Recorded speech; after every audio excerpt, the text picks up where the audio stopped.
Welcome to Diabetech. I am here with Diana Isaacs. She is a certified diabetes care and education specialist and pharmacy, and you prescribe GLP-1s, GIPs, this entire line of these drugs. And I'm excited to talk to you all about the history of these and kind of where they're going. Last week, or rather actually earlier this week on Monday, I released a podcast episode with our conversation all about how the drugs work. And the coverage and how people are using them for weight loss and diabetes. So thank you so much for coming on the show. That was so interesting. But I'm excited to kind of dive in a little deeper with you today. Yeah, thank you so much for having me. It's great to be back again. Of course. So I know some people may have already listened to that episode, but for people who haven't, let's kind of go over the drugs or the line of drugs we're going to talk about today.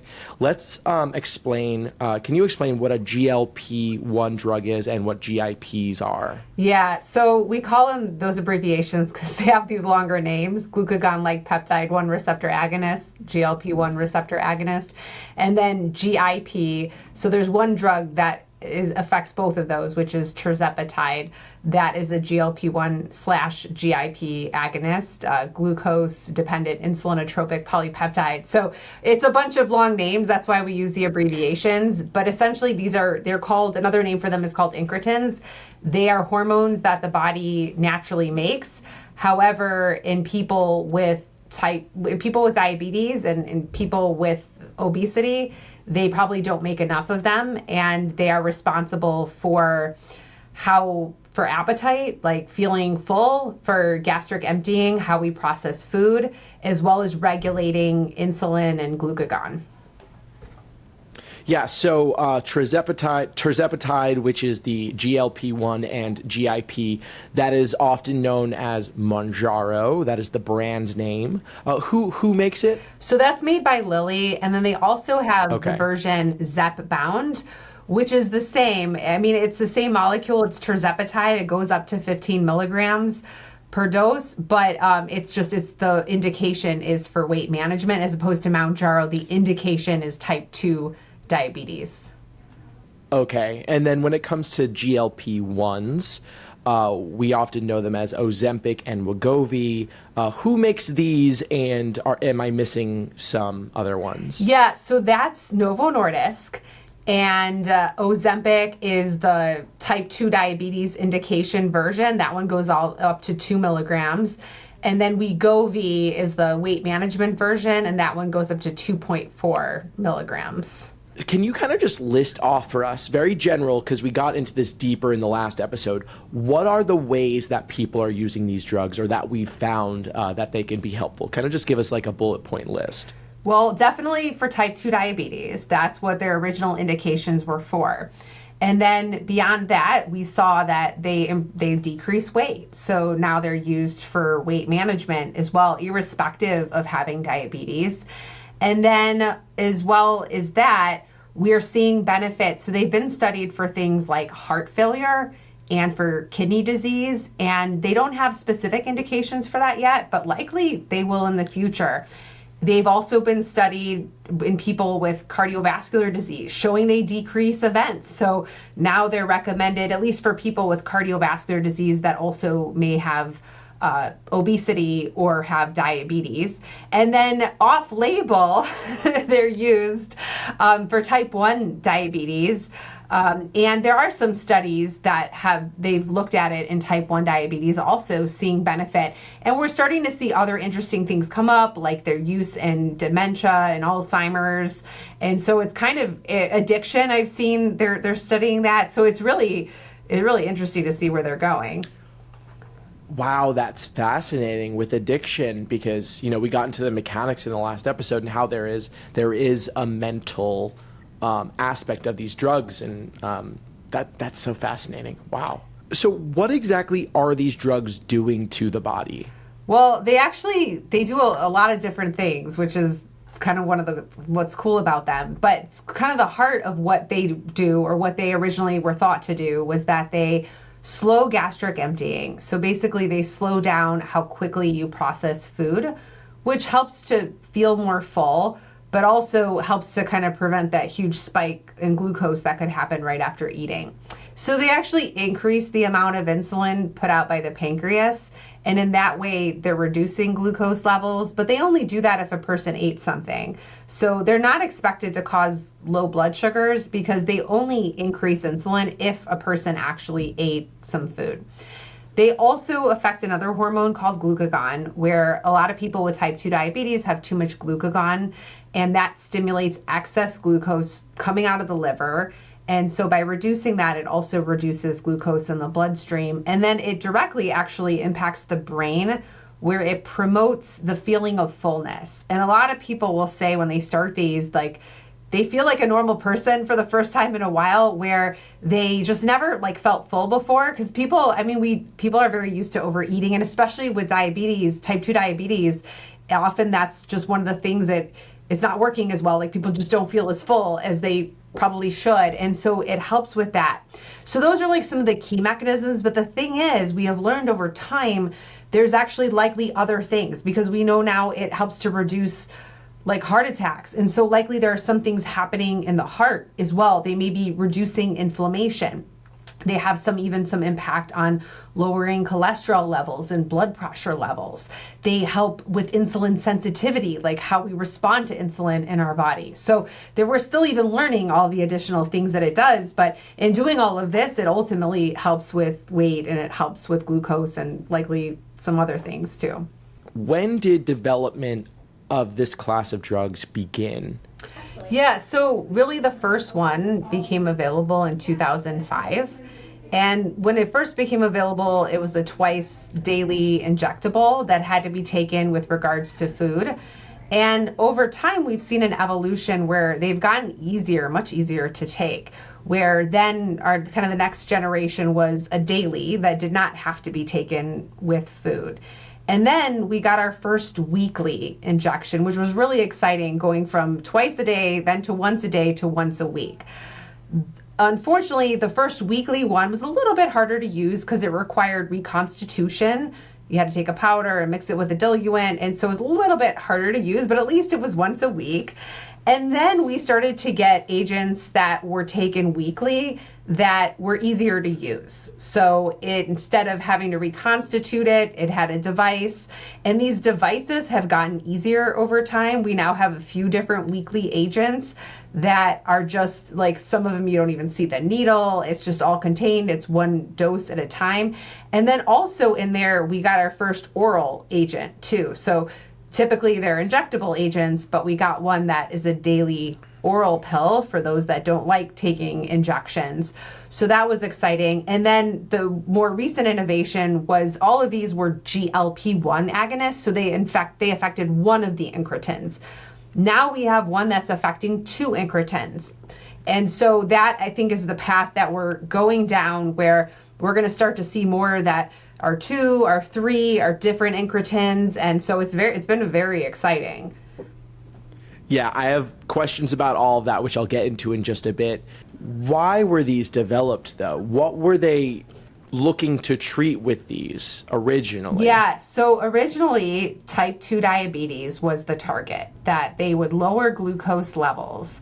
And that was really the primary use of them.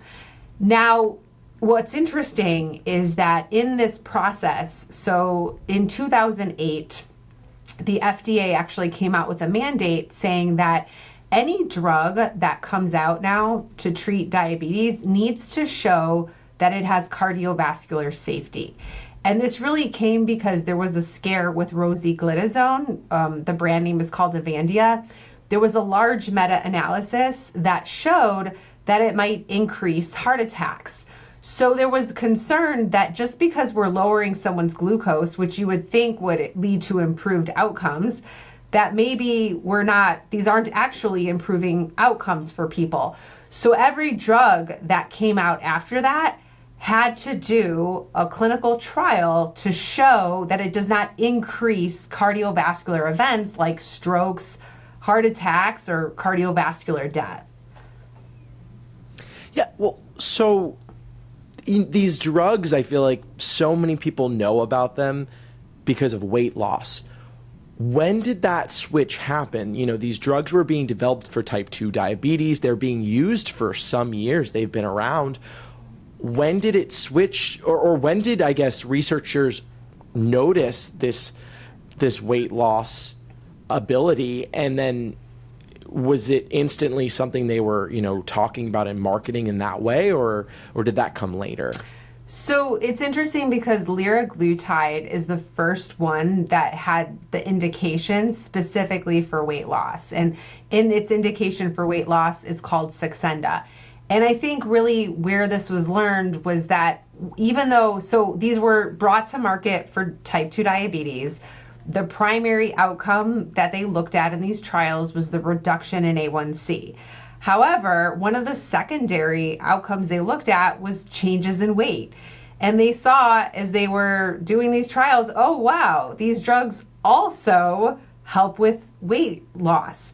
And so the next step was actually doing some clinical trials in people that had obesity, generally like a body mass index over 30, that did not have, in many cases, did not have diabetes, and seeing, well, what were the outcomes in those people? And so liraglutide was the first one that they did that with. And then kind of simultaneously while that was happening, also all the new drugs coming to market with like liraglutide had to do this cardiovascular outcome trial.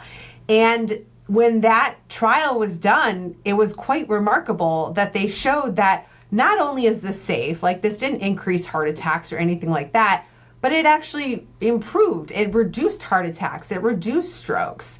And that was really huge. And then that data was submitted to the FDA, and they actually gained an indication for use in people with established cardiovascular disease because it improves the outcomes. And it's quite remarkable because I don't think we ever expected to see that with these drugs. And it truly has to be something unique to the mechanism, because I'll tell you, insulin lowers glucose, but we've never been able to show, well, that just improves cardiovascular outcomes. So there really is something unique to this molecule and this mechanism of action that likely contributes to that cardiovascular outcomes.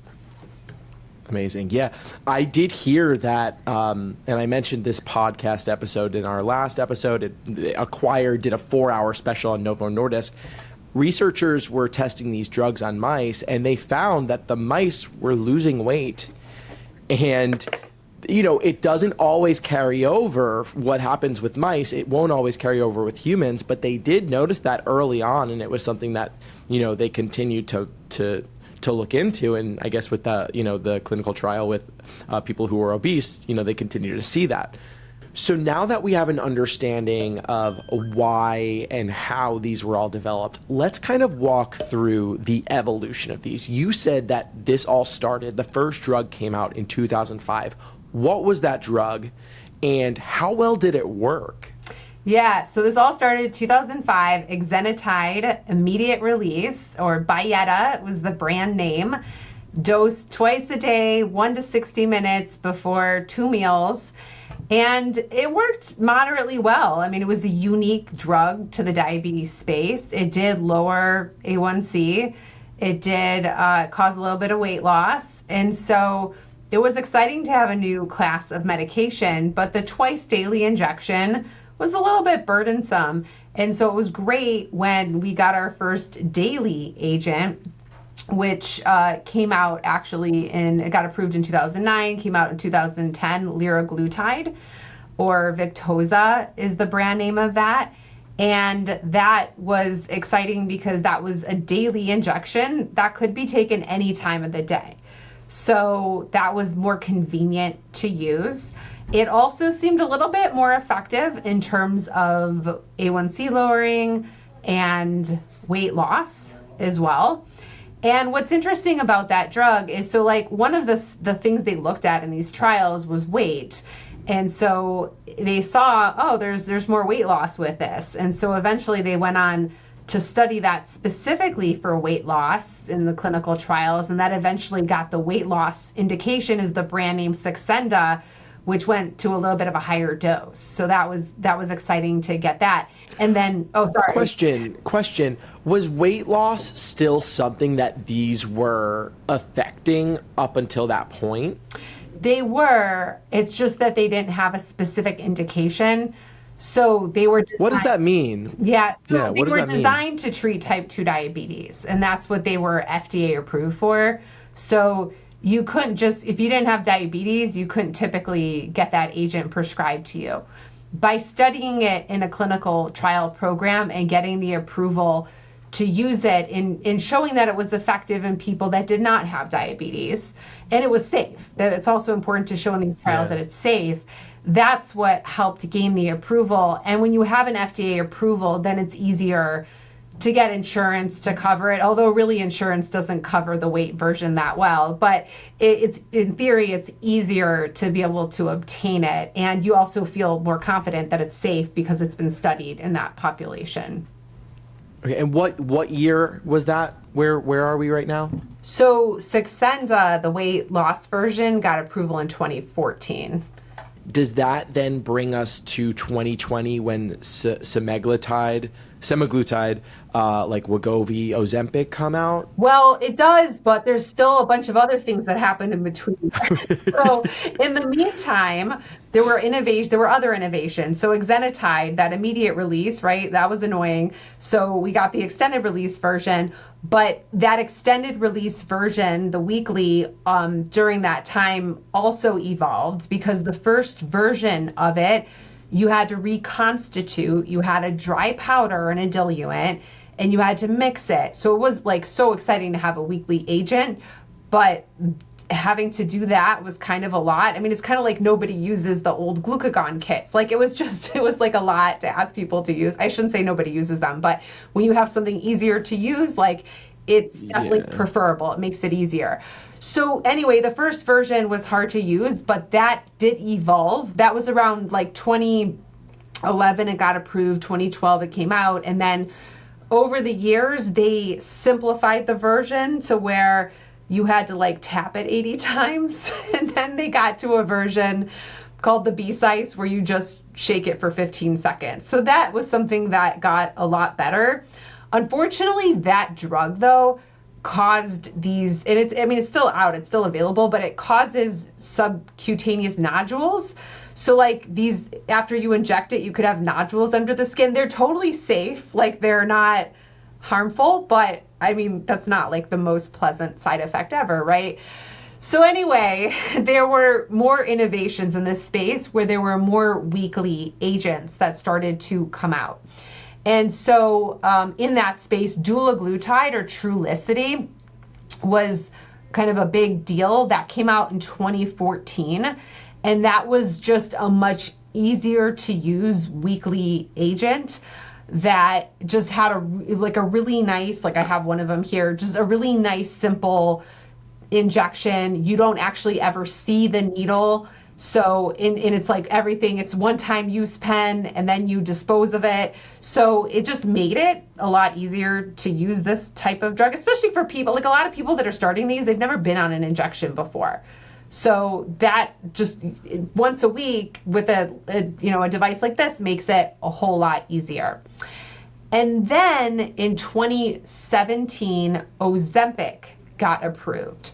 And Ozempic is more, it looks more kind of like your insulin pen.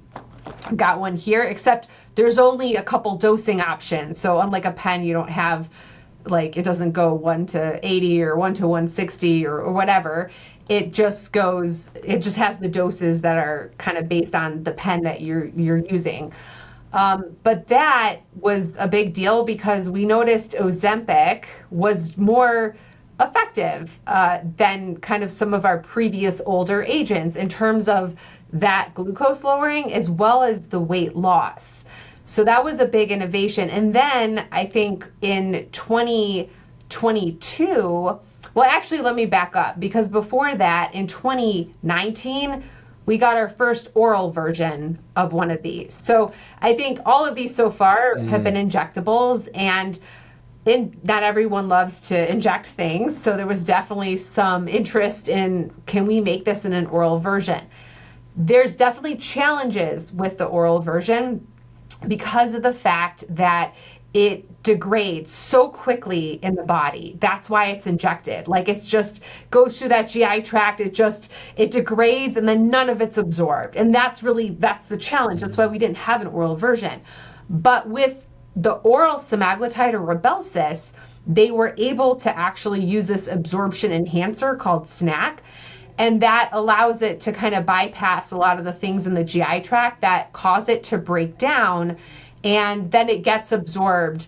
The thing is, it's still not perfect. So for example, when you do the injectable version, you start off at 0.25 milligrams weekly, okay? With the oral version, you have to start with 3 milligrams daily. So it's a much higher dose. It goes up to like 14 milligrams daily. So you have to take a much higher dose, and you have to take it in a very specific way. It has to be without any food or drink or other pills, maximum 4 ounces of water. So it's not like the easiest thing in the world, but it does offer an oral version, which was a big innovation in this space. And then the most recent has been that all of these were GLP-1 agonists, but for the first time, we got a dual agonist where we have GLP-1 and GIP, which is that tirzepatide or Mounjaro. And this was so exciting because, I mean, right, if one is doing a lot, in theory, two would do more. And indeed, that is kind of what we found, that when you look at, wow, how effective is it at reducing weight and improving glucose, it is quite effective. Like, we have come a long way from that original Byetta in 2005. Like, these new drugs, like especially the semaglutide and tirzepatide, are just like powerhouses. I can hear it, and I can hear it. I can hear how powerful it is. Well, it's also, I love your enthusiasm, and you've seen so many things happen, and it sounds really like this breakthrough. And we called it a revolutionary medication in our last episode. Okay, well, we have a revolution, but what's coming next, right? Like you've mentioned to me that we're seeing, the next forms of these drugs. What's kind of next? What are we seeing right now? So there's a lot of things being studied in this space, because you can imagine there's a lot of interest because there's so many people living with diabetes, and also even more living with overweight or obesity. So some of the things they're looking at, like the oral semaglutide, is actually being studied at higher doses. So like right now, the maximum dose is 14 milligrams. They're studying it in 50 milligram doses, and they have found that people can handle that higher dose, and there is more weight loss with that. So that's one of the kind of exciting things.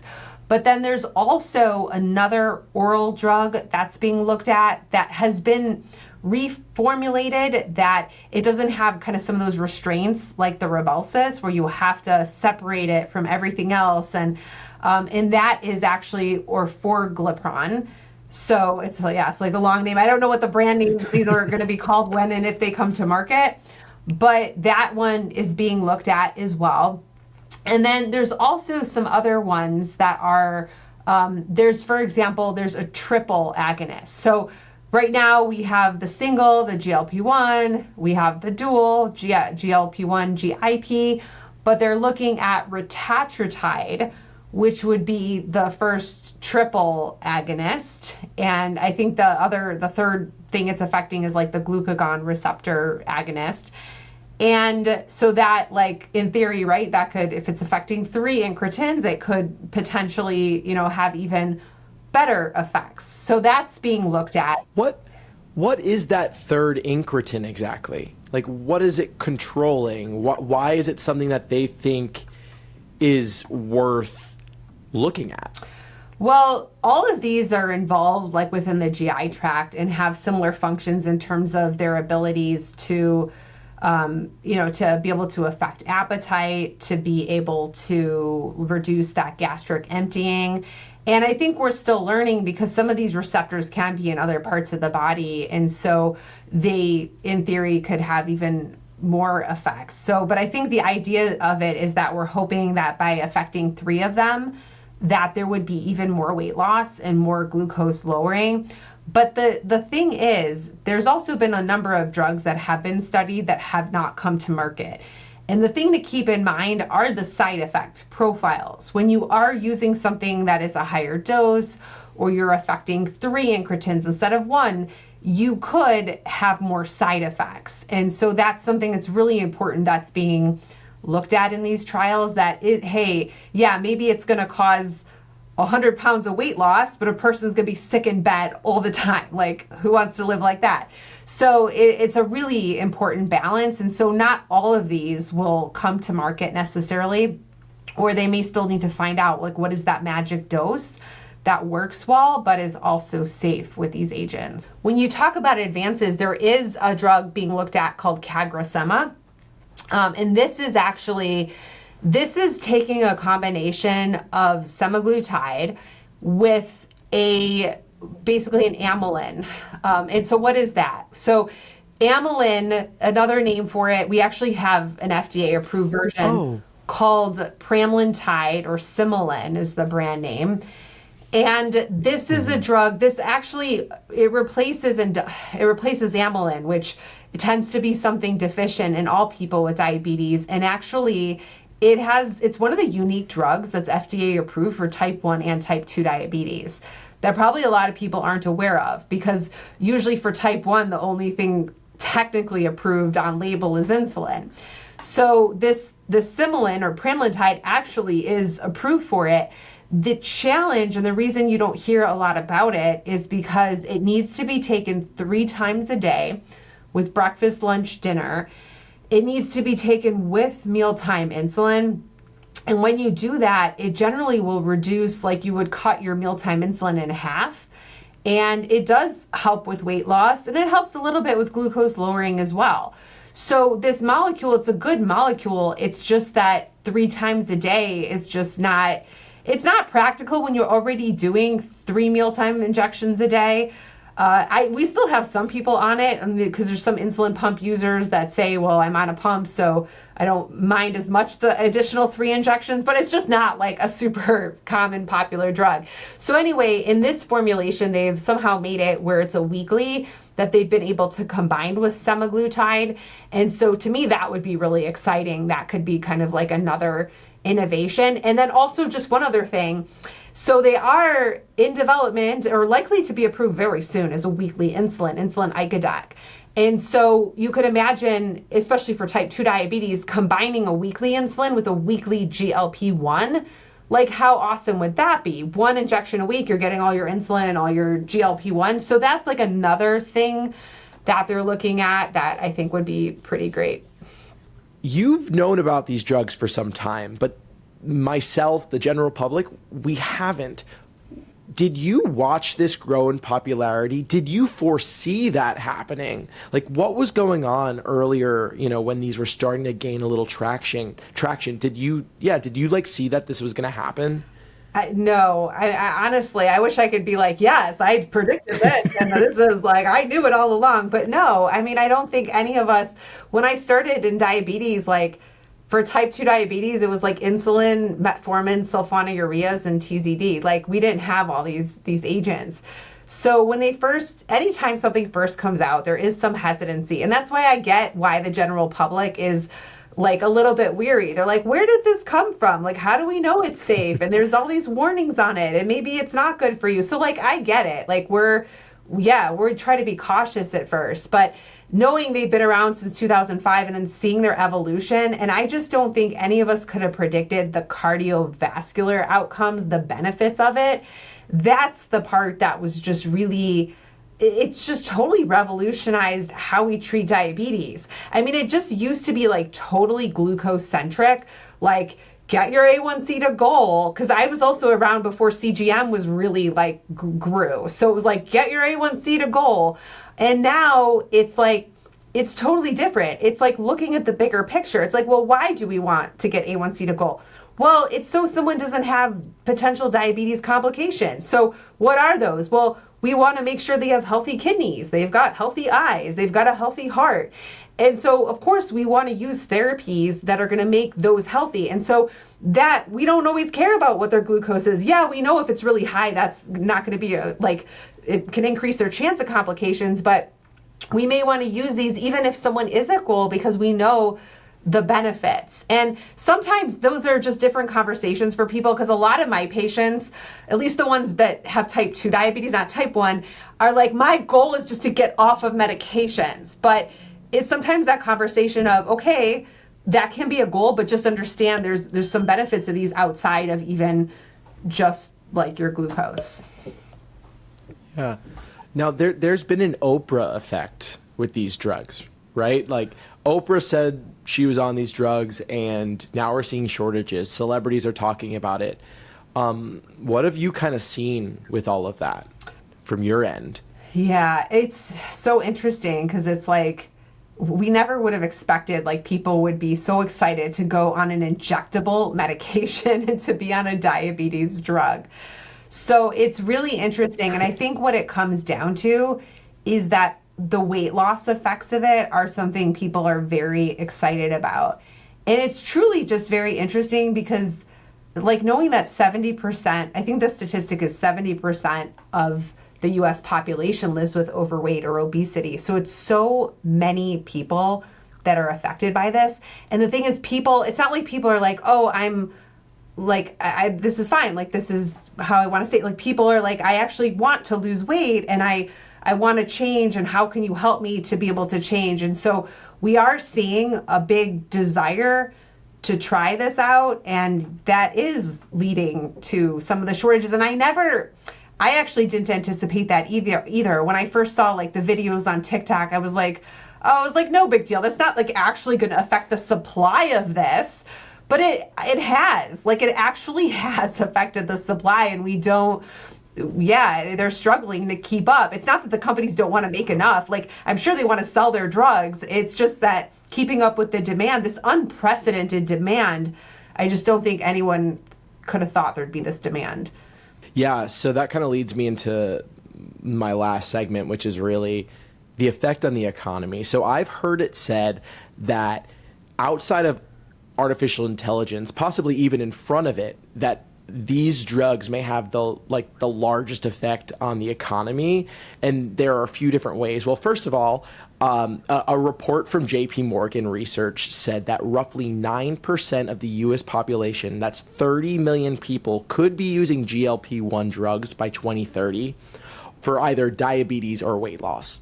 That is a staggering amount of people. That market hold is outrageous, and these people's lives changed in whatever way that is. That absolutely will affect the economy in some large way. And I see it as at least, I see two different areas. And the first one I want to kind of cover with you is maybe the obvious one, which is, would this lead to less money straining on our healthcare system, at least when it comes to like health problems, like health issues that people are having that we're already spending so much money? So I think that's the hope, that it would, like when you see these large clinical trials, like with semaglutide now showing in the SELECT trial with people with overweight or obesity, that it's reducing cardiovascular events, that you hope that that should improve the economics of our healthcare system, because I can tell you, we've got patients that just they're in and out of the hospital with uncontrolled, or not well managed glucose levels and other complications. And so you would hope that this would lead to kind of improved outcomes, that if you have less hospitalizations, less emergency room visits, that is going to have a positive impact on our economy. I think, though, the hard part is that the cost of these drugs is an immediate cost. Like, we're paying for it now. And then seeing these benefits of these reduced events is something that you experience later. And so kind of managing that, I think, is some of the challenge, and especially in our healthcare system, where a lot of younger people are on a plan, maybe with their employer, but then as they age, they're going to be on a different plan. Likely they're going to end up on Medicare and on some kind of government plan. And so do these other plans want to pay for the drug that's going to save a different company or a different plan money? And that's where I think our system, it's complicated, as opposed to if you had a closed system where we're all benefiting from these reduced events, it would be easier to say, yeah, like everyone should be covered. So that's like, yeah, that's some of the challenges. Yeah, I've heard that before about the jobs not necessarily wanting to cover because it's not going to necessarily help them. Our healthcare system is so based in reactive than proactive. I think it's so important to be proactive with your health and prevent things from happening later. And I think that we could really save a lot of money for our healthcare system and for our own save our own money by acting ahead of time. But the other really thing is, like, addressing it's really things. important we make sure people, if they're going to go on these, that they have continued access to it. Because if you don't, like, if you start it and then you can't obtain it either because of the cost or because there's a drug shortage, the most likely outcomes are you're going to have rebound weight gain. And then glucose is also going to go up if you're using it for diabetes. So that almost in many ways is worse, like weight cycling of losing a bunch of weight and then gaining a bunch of weight. So I think we have to make sure people have continued access to these and also understand that these are meant to be chronic, like long-term medications. So I don't know that everybody realizes that when they sign up and they ask to start taking it. And I think it is important to have those conversations and for people to understand that. Super important. We got into that a little more in the last episode.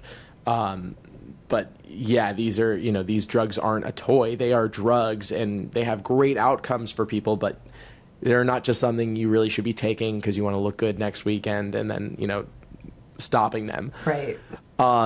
So another thing that I read in in this same article where I got the JP Morgan research, so a report from Jefferies Financial estimated that operators like United Airlines could save $80 million annually on fuel costs if the average passenger weight drops by 10 pounds.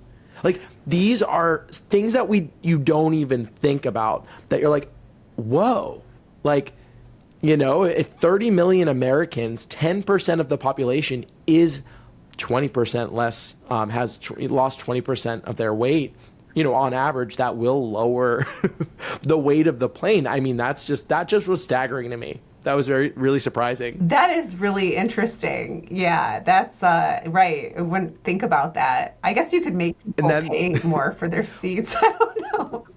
This is the thing. Well, this is the thing. It's like our society is, at least in America, it's so built on, and I think the world, it's so built on consumption. We are marketed to daily to buy something, to eat something, whatever that may be, that, we really have been conditioned to always be consuming. And JP Morgan's report also found that consumers on GLP-1 purchased 8% less food for at-home consumption in the past 12 months from that research than the average shopper. So, yeah, that may be bad for these companies, but, this drug seems to also be equalizing out this consumption, that we've just been told we should be doing, or, this is normal. And I don't think that's a bad thing. I know. I think it's a good thing, but I hope that it leads to less overly processed food consumption, because I would love to see those types of things go away, as opposed to people buying less fruits and vegetables. So it'd be interesting to do a deeper dive into that. But I agree. I think overall, we overconsume. And so I think, yes, it's going to affect some of these other industries that sell those things, but hopefully they can pivot, just like we do in this world of technology and AI. You pivot to sell something else or do something else to meet people's needs. What do you talk to patients about when it comes to their diet and being on these drugs? So we want everyone to meet with one of our dietitians to really make sure they're getting good nutrition and that they're eating healthy. Because I think initially, yeah, it's you're not hungry, you can get away with eating chocolate and potato chips and you'll lose weight and you'll feel good initially, but over time you're not going to feel good like that, just not getting any good quality nutrition. So it's really important to make sure that someone's got that knowledge of what to eat and that they're eating healthy, nourishing meals. Also, the thing is, when you're on these drugs, if you eat really high fat and like very spicy foods, that can often worsen nausea. So kind of goes hand in hand. So we definitely talk to people about that. But I think the quality nutrition piece is very important, as well as like the exercise, physical activity to preserve muscle mass as well as a person's losing weight. So that's like, it's so important, especially if someone's going to be on these for years, that they're learning and they're making sure they're doing those things. What do you hope to see when it comes to coverage and accessibility with these drugs? So it's definitely a difficult question, because I also want to see innovation in this space. And I do understand that to innovate, the companies need money. They need money for large clinical trials. And so these drugs can't be, unfortunately, given away for like $4 a month. Like, I do get that. I want there to be innovation. At the same time, I also want people to be able to access them. And I think the price has to come down to be accessible. And I think there's some type of compromise. In our healthcare system, even though these drugs retail for over $1,000 a month, they often don't really cost that amount, because there's a lot of behind the scenes things happening. Like, if a big insurance plan has a contract and they put a lot of their patients on these drugs, there can be rebates. And so instead of it being $1,000 per person, it's going to be significantly less. And I think there just needs to be a little bit more transparency in this process. I know we talked about this last time too, like less middlemen involved, a little bit more transparency. And then can we lower this to maybe, I don't know what it would be, $600 a month? Like, it still might be a little expensive, but something that would be more affordable for our overall healthcare system, so that people can obtain them, and also they can obtain them in the right ways. They're not having to get them from compounding pharmacies and from different countries, because I also want people to be educated when they're taking them and understand that, like, nutrition, physical activity is still important. If you're starting this, it's probably going to be a chronic long-term medication. So I want all of that together. And so, yeah, that's my hope. That's great. Well, Diana, thank you so much for coming on the show, and thank you to everyone for listening. If you want to learn more about these drugs, go check out that other episode where we spoke about how these drugs work, how people are using them for treatment. We got more into coverage. That is on my podcast, so that's on podcast platforms as well as on YouTube. Be sure to like and subscribe. I'm Justin. This is Diana, and we'll talk to you later. Thanks so much for having me. Bye, everyone.